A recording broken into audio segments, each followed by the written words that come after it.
I recorded my screen and I created an AI voice agent with literally like 6 clicks. 57 minutes later, I had a business owner that said, yes, I want to pay for your service. F me, dude. Billy Howell. That dude's an animal. He has no coding experience, but he's spun up an agency now where he's helping people build rappers using Replit, Lovable. I think he's making like 60 grand a month. You don't need money. You just need an Upwork account. His whole business is saying, hey, I can use AI to save your company money. He's 18 and he's crushing it. He just uses ChatGPT, right? It's 6 figures from each customer. Nick, I'm going to let you choose. Do we want to talk about fastest to 10K a month in 6 months, fastest to $1 million in the bank in 6 months, fastest to $1 million valuation, revenue? What do we want to do here? I'd say like the fastest to $1 million business in 6 months. All right. Number one idea. I love this idea 8 years ago. I love it just as much today. I talked about this idea loosely on the pod before, but not much in depth. So RV rentals. Okay. Ooh. Most people don't understand that you can finance an RV for 20 to 30 years because it also counts as a home.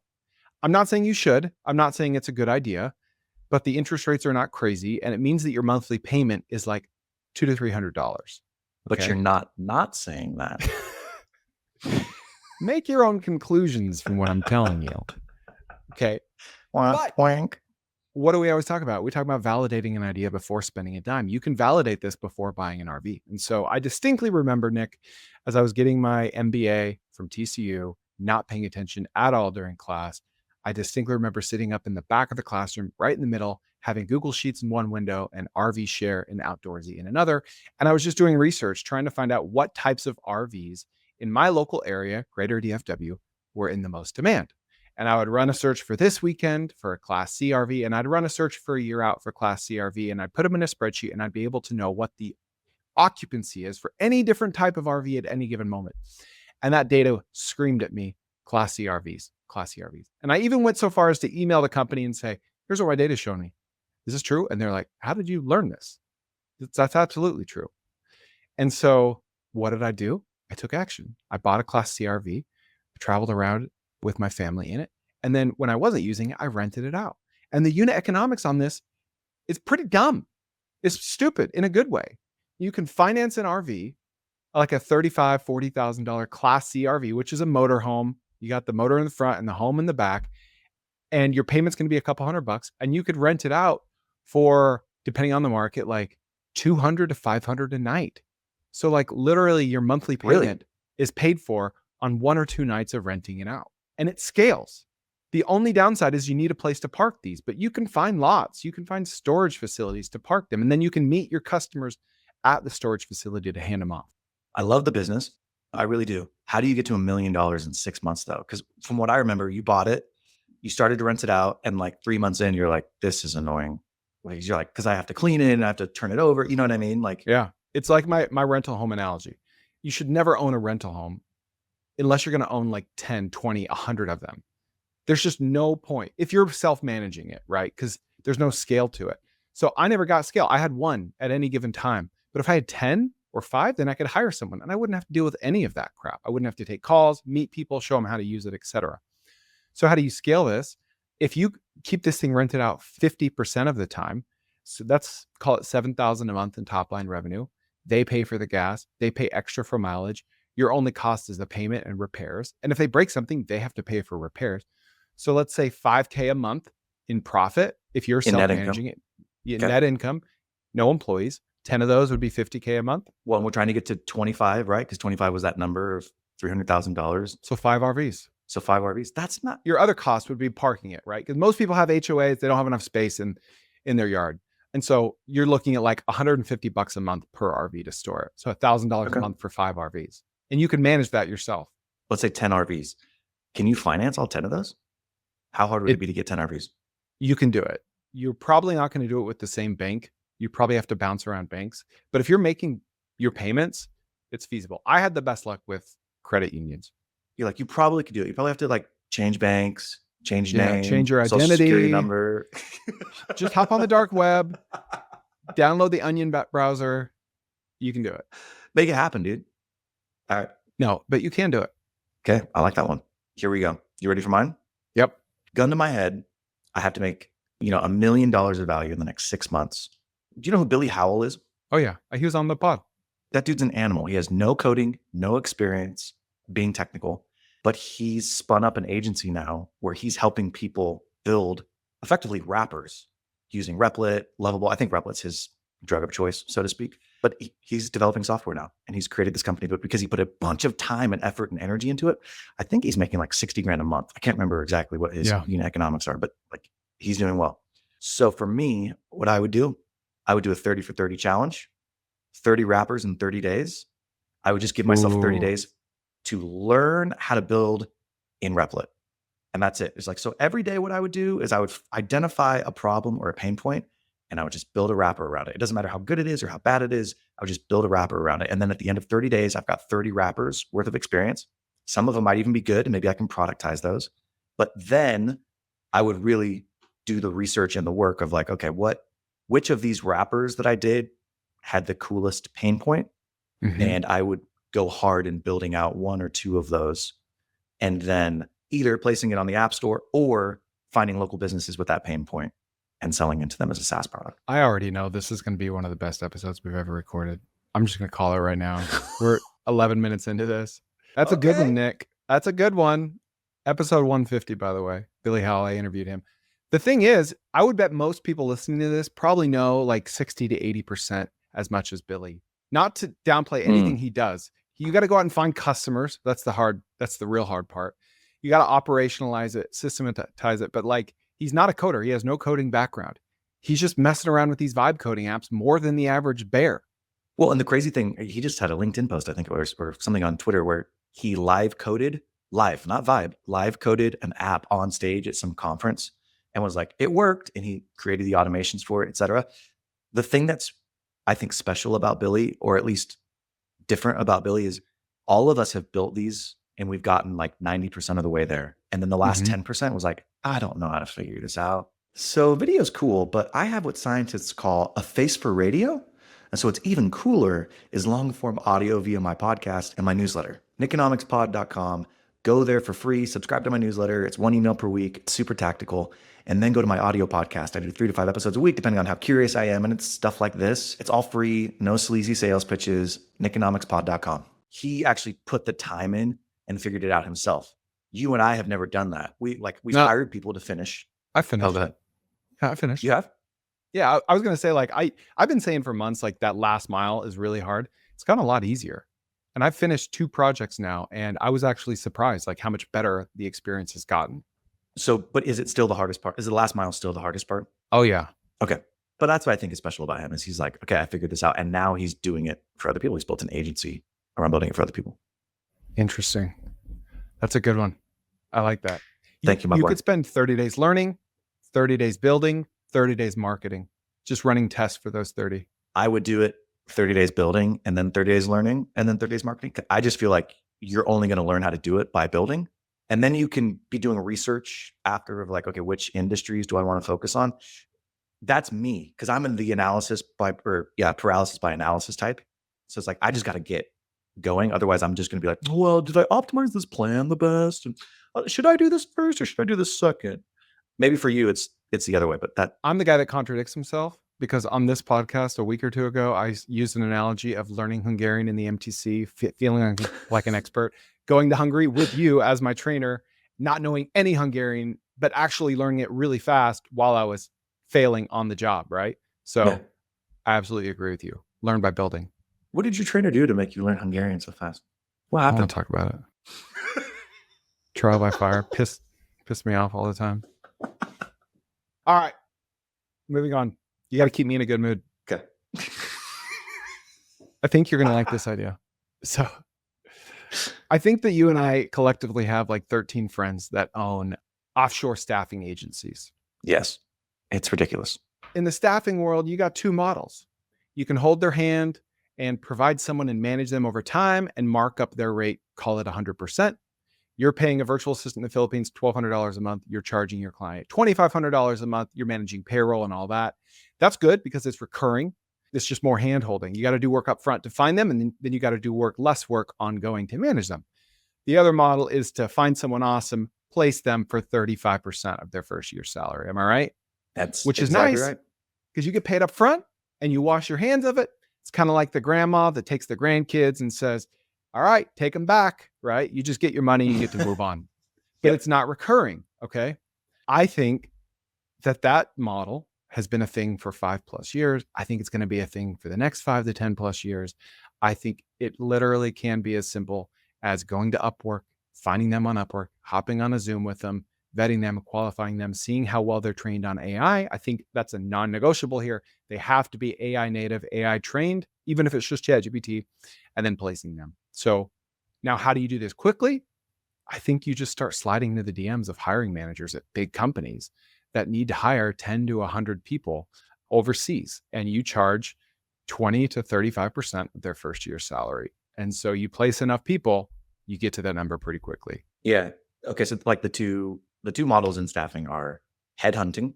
So that's like recruiting, placing, getting a fee. And then there's staffing, which you're actually managing it. You're saying to do the headhunting. Mm-hmm.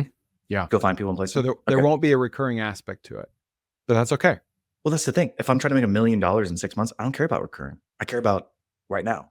So that's absolutely where I would focus. I would probably piggyback. I would like try to find somebody who I knew that had a good network and be like, hey, can I just hire somebody for you to at least get started, Yeah. test it out, and then obviously do a really good job and sell into them. Maybe find like a small business owner that's already selling like software or something to hiring managers. And he just has like a Oh, big CRM of hiring managers. And it's like, listen, dude, I have a $4,000 ticket product. That's the average 30% salary for my average placement. I'm going to give you 10, 20% of that for everyone you refer. $400 to $800 checks just for making introductions. And if they place 10 people, I'll give you a $4,000 check. okay. Building on that, you know what else I would do? Don't reinvent the wheel. Just copy what's already working. It's annoying. Okay. I know it's annoying, but how many times have you been looking for someone to fill a role or you post for a job and somebody applies to it and they apply to it and it's not really them? It's like a VA or it's an agency. It's like, oh, I can fill this for you with my agency, right? I would probably do that. I would probably either post. No, I wouldn't post that I'm looking for a job. I would go and apply to a bunch of jobs. And I could probably automate that application process. And yeah, I'm gonna get a lot of people who are pissed off about it. And just be an agency. I just be like, Yeah. hey, oh, you're looking for that? Yep, I got somebody for you. And then you do the work on the back end to go find them and fill it. Yeah. Dude, I've said it a million times and I'll say it another million times.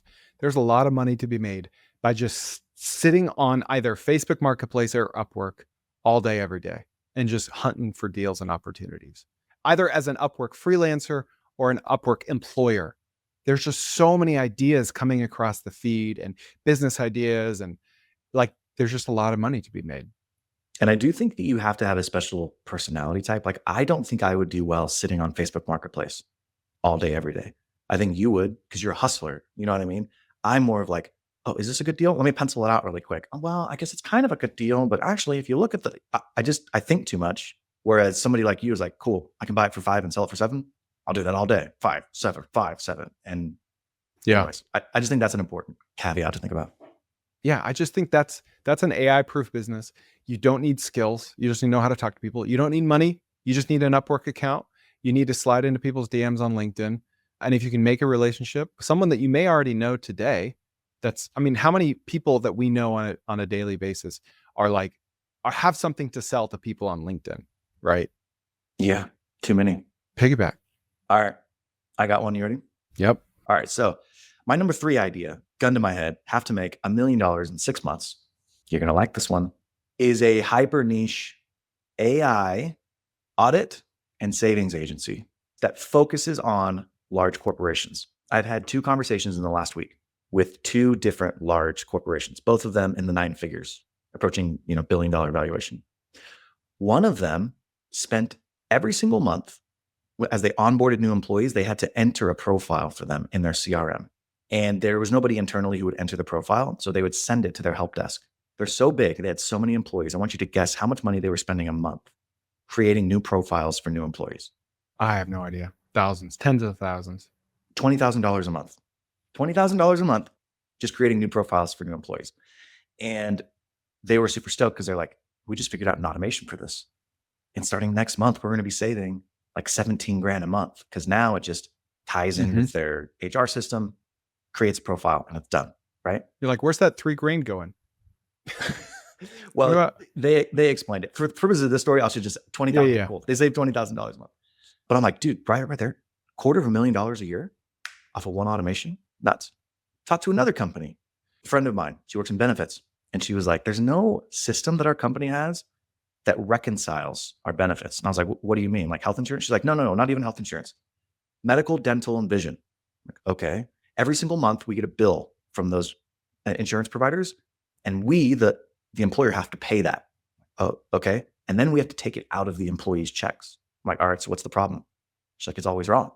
We might not have taken the right amount out of the employee's check, or the insurance company might have billed us for an employee that we terminated 2 months ago. She's like, I just found somebody who's been on for 12 months.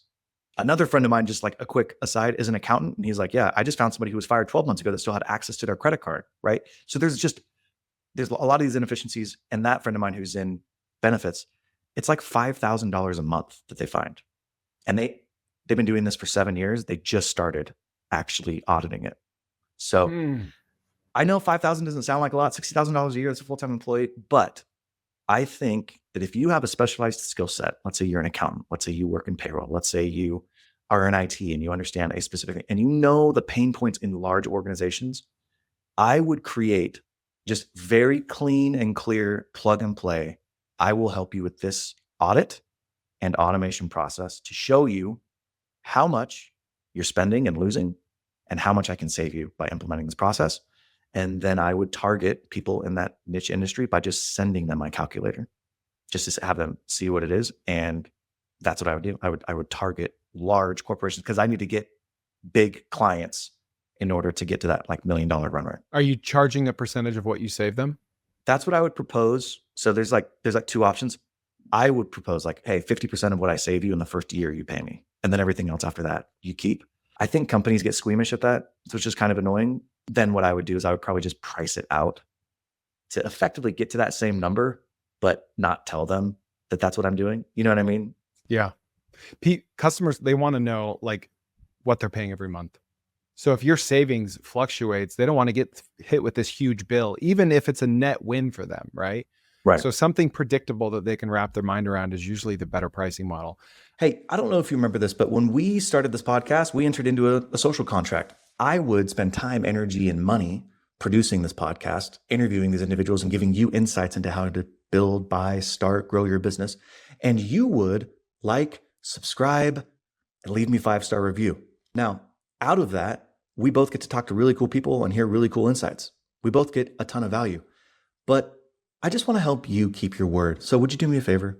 Will you go leave a 5-star review for me on Apple or Spotify? It would really help.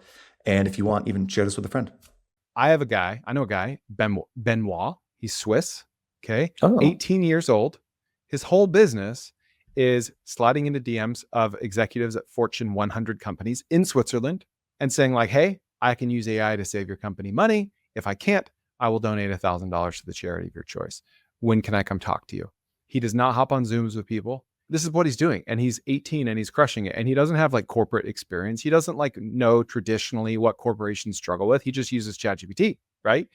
Dude. And he goes and he only pitches in person and he has like something like a 30 or 60, somewhere in there % close rate.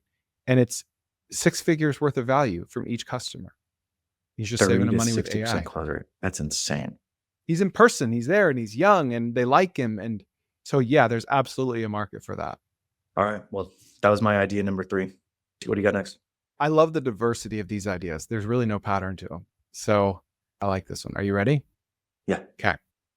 There's a lot of newsletters out there, right? Newsletters are becoming more and more popular. You've got Substack, Beehive, all of the newsletter companies, Kit.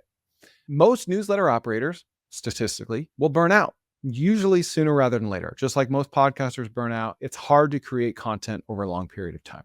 We've launched a newsletter that we burned out on. Okay. We get it. What?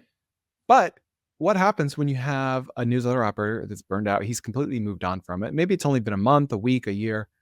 And then someone emails them one day and says, I want to buy your newsletter. They could pay basically whatever they want because those emails are gone in their head. I don't remember where or when, but I recently talked to a guy that this was his whole strategy. He would just buy up dormant newsletters in the same kind of niche and just aggregate them, throw them all together. And then he could sell ads for these newsletters at scale. They were all free, no paid newsletters, all based on a CPM basis. So my idea is come in and buy small newsletters. Like we're talking 3 to 30,000 subscribers each in the same general niche. Maybe they're AI newsletters, finance newsletters, business, marketing, sports, entertainment, doesn't matter. You can find them by going to Beehive, by going to Kit, by going to Substack, where they have public directories of all these newsletters, especially if you want to like do a boost. You can go see, oh, I want to exchange recommendations with this guy. They're all publicly listed. Just go start clicking into them. You could use ChatGPT agent, operator. You could use Manus, Perplexity, Comet for this to automate it to say, I want you to make a spreadsheet of every single newsletter that has not sent an email in at least a month. Boom. And then you just start reaching out and say, listen, today I can give you 10 cents per subscriber. But if X, Y, or Z happen, I'll give you $1 per subscriber at a certain point in the future. So you can either aggregate all these together, you can start finding sponsors, or you can just start emailing all of them together, reach some scale, and then sell all. You're just rolling up tiny newsletters in the same niche. You could just sell it 6 months later. Okay, give us an idea of what the unit economics are for newsletters, just so people understand. So newsletter ads are sold on a CPM basis, cost per mil, cost per 1,000 people that open it, not on the list, but people that open the newsletter. So if I have a 10,000 subscriber newsletter, I have a 50% open rate. That's 5,000 eyeballs, 5,000 people on my newsletter every week. Let's say if it's a weekly newsletter. Yep. A good, decent, like a conservative CPM is $30 per 1,000 views. So that's 5 times 30, $150. So that means you can make $150 every time you hit send on that newsletter. Let's say it's weekly, every week. So $600 a month. Yep. Oh, and that gave me another idea. Thank you. That doesn't include affiliate links or 1% of those people opting into a $10 a month paid newsletter with extra features. So that's the opportunity, is in ad sales. But here's a bigger opportunity, Nick. Are you ready? I just thought of this on the fly. I have an idea. It could be the same thing. It could be the same thing. Let's say it on 3. 1, 2, 3. You aggregate a bunch of weekly newsletters, whether they're dormant or active, and you turn them into daily newsletters. And your revenue goes from X per week to 5X per week. Does that make sense? Yeah, totally makes sense. It doesn't scale perfectly. You still have to find the sponsors to agree to it. You know, maybe you can charge $50 CPM if it's daily and only 30 if it's weekly because there's more scale. But net of net, that's another opportunity. Dude, so here's the idea that I was thinking of. What if you targeted a vertical, home services, or a city, and you're like, I'm just going to reach out to every dormant newsletter in that vertical or city or demographic or whatever. You're offering pennies on the dollar. So you're just getting subscribers that are being added to your list. And then on the back end, you partner with an existing agency. So it's almost like you're playing a broker, and you partner with an existing marketing agency, and you're like, hey, I'll sell you this massive list of people that are exactly in your space and the perfect type of ideal customer. And I walk away. So, because in your model, I've got to then run the newsletter. I'm not saying it's hard. It's just, there's more operation. You have to actually like do work. Yeah, exactly. Yeah. In this model, it's like, no, you just buy up the list and then you just sell the leads. So you're probably getting a lower value, but you could probably do a lot more volume if you're just very specific on where you're targeting. Yeah.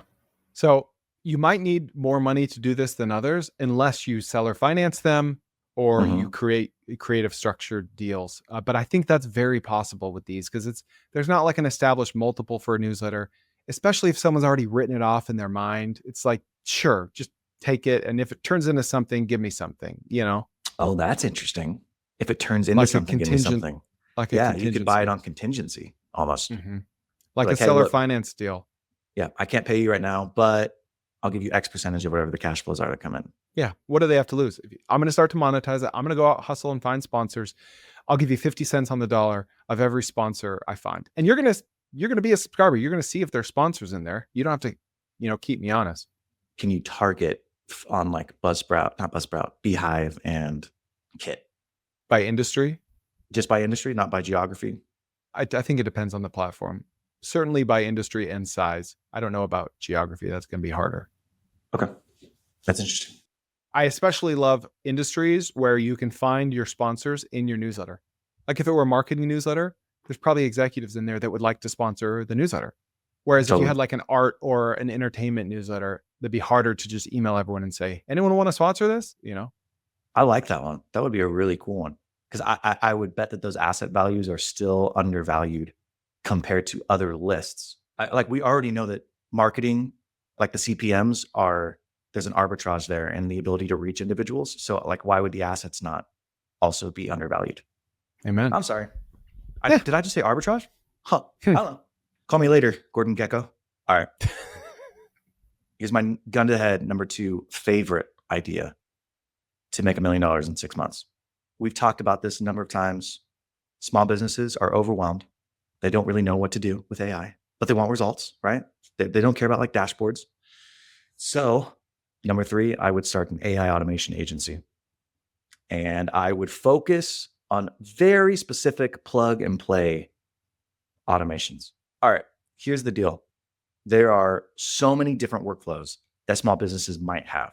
So what I would do is I would do some research and I would just pick one. But Nick, how would you do the research? Well, I'm glad you asked. I go through the paid method. And what I do is the first thing is that I want to find that if there's pain, clear operational cost or stress. The second is access. I'm going to ask myself, who could I actually reach out to that's going to give me access to go and do this, right? Like, where can I get in and just start tinkering? Number 3, infrastructure. Do they already use digital tools? Hopefully they do, but hopefully they don't use them too much. That's like this like Goldilocks zone that most people are in. And then the next one is dollar savings, right? Like I want to see real savings. But basically you're looking for hero workflows. And these are what hero workflows are. They're high impact and they're low complexity, but they feel like freaking magic. So they save time, they capture missed revenue, they're easy to explain, they're fast to install, and there's like a clear before and after win. So here's like an example, automating missed call follow-up texts for any home services company, and you recover 15% of leads. And so you identify this. How you identify these workflows is like, where is anything falling through the cracks? You talk to people, high friction manual tasks, anytime that anybody's like entering things into the computer. And again, anything that you can build real automations around. That's the business that I would launch, and that's how I would do it. Oh, okay. 100%. We haven't talked about this yet. How Go much do the on. listeners like perk up in their seat when I say that? We haven't talked about this. Dude, yesterday, I'm like, all right, I got to make a YouTube video. I put it on my calendar, got to do it. What Okay. should I do? I'm going to make an AI automation agency and I'm going to live stream it. Not live stream it, but I'm going to just record my screen and just record all of it. Okay. Oh, okay. And so this is what I did. Yeah. I'm going to publish it like today on YouTube. I don't know, but it might be out by the time this comes out. Maybe not. Here's what I did. Went and logged into my high level account. I clicked on AI employee, which is a new feature they have. And I recorded my screen and I created an AI voice agent with literally like 6 clicks. Okay. In like 3 minutes and 6 clicks, I created an AI on voice high agent. level. On high level. Sweet. Yeah. And it was for a garage door repair business. And I just used ChatGPT to make a knowledge base that said, you know, you are a 24/7 answering service for a garage door repair company, because I chose that industry because it's higher ticket, $500 to $3,000 per job. And it's something that might get after hours calls. You're trying to go somewhere at 10 p.m., garage won't open, you need help. Okay. Yep. I thought like plumbing, HVAC, electrical, those are kind of saturated with private equity. They might already have stuff like this, whereas no one's looking at garage doors. So that's so funny. After hours calls was like one of the main things that I've picked after talking to many entrepreneurs. Really? Yeah. Good, Yeah. I just kind of guessed at that one. It's a great one, because what happens to those calls? What happens to those leads? Who follows up with them? If they don't get an answer right then, they're going to call the next guy, right? Like, Yeah. it's a no-brainer. Yeah. It's also something that the vast majority of business owners aren't doing. They're not picking up their phone after hours or ever. I scraped every garage door repair company in DFW. I texted them and I showed my watch at the start of the video, and it was 9:41 in the morning. And by 10:38, 57 minutes later, I had a business owner that said, yes, I want to pay for your service. Oh my, that's going to be such a 57 minutes later. Chris, that's It's going to be a such a banger. good video. I'm It's a so banger. pissed. I'm so pissed and excited, happy for, you know what I mean? It's like that mix of And, like, jealousy and happiness. I Oh, randomized gosh. the spreadsheet to prove there's no like audience plants. You know, there was no prep involved. I've seen you do it before. Like, that's the thing, is I've seen you do this multiple times where you're like, yeah, I'll just do this right now. And within an hour, you're getting people to reach out to you. That's a freaking amazing video. And I'm freaking pissed that I'm not, can I Can you just like say I'm my name? sorry and thank you. I'm Nick. Yes, Nick. Is that good? That's like Oh, in that video.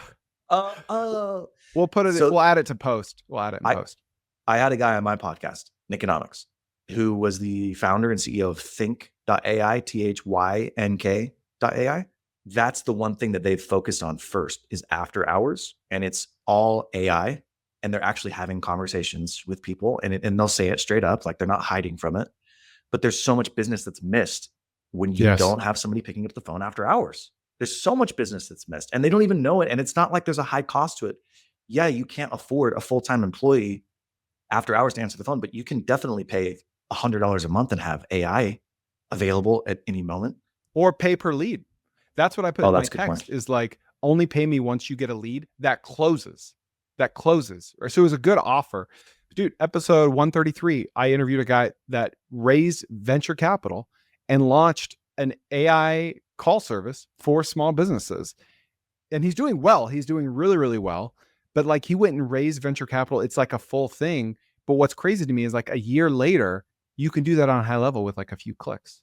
I'm not saying it's as good or as customized as his, right? I don't want to disrespect his business, but it's just become so much easier. I love how we're to the point where, we both done 200 episodes on our podcasts individually. And we're both like, I know, dude. So episode 173, I was talking to this guy. Seriously? So episode 121 at timestamp 45.42, you're just like, we just keep getting more and more specific. So, but anyways, to wrap up my idea, Yeah. this is the hero AI formula. I would pick 3 niches. I'd build out 1 hero workflow per niche, right? This is not a custom workflow. This is just like plug and play because we're trying to go to the masses. I'd reach out to a lot of owners. I'd close clients and charge $3,000 for a setup, have a monthly retainer, and then maybe we do some upsells in there. But that I think that business would get me to $1 million. Do you smell that, Nick? No, I didn't. Kind of smells like a lead magnet. Do we need to link to that in the show notes? That hero AI? Oh, do we? Huh. I don't know. Huh. All right. Hopefully you liked that episode. And if you've made it this far, you're either really committed or you're stuck doing yard work and you can't actually skip on your phone. So while I have you, the show is growing, but I have a favor to ask of you. Will you please help me grow the show? I want to reach more people. There's a couple things that you can do. Like and subscribe is the simplest thing. Obviously, you want to get notifications for when the next episode is coming out. But if you go the next step, will you leave me a review? 5-star on Spotify or Apple. What that does is it tells the algorithm that, oh, hey, this is a high value podcast because more people are leaving reviews for it, and it then pushes it out to more people. So that's why when people are like, will you like and subscribe and put a 5-star rating? It's not just to make themselves feel better. It's actually to get more exposure for the show. So if you do that for me, I would greatly appreciate it. And I'll see you next time.